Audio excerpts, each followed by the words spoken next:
Habang nasa abroad tayo, kailangan talaga natin mag-invest. Nag-invest na rin ako ng lupa. So ngayon, mag-i-invest na ako ng gold. Buti nga lang, merong legit na pawnable gold to sa Central at Worldwide. Chesa Jewelry Gold, legit pawnable. Ito ay matatagpuan sa Central MTR Exit A.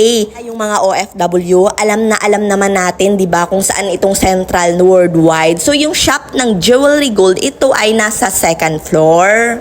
Chesa Jewelry Gold, for more details, meron silang page. Check nyo lang dyan kung ano yung gusto nyong mga alahas. Ngayon, nandito na tayo sa taas, sa second floor. So, hanapin natin ang Chesa Jewelry Gold dito dahil nga malapit lang ito sa escalator. At ito ay katabi ng Hatari Express. So, ito ay shop 252. So, madali lang talaga itong hanapin. Kaya sa Jewelry Gold, legit, pawnable, 21K, 22K, 24K, arat na. Kaya mag-check ka na kung ano yung gusto mo.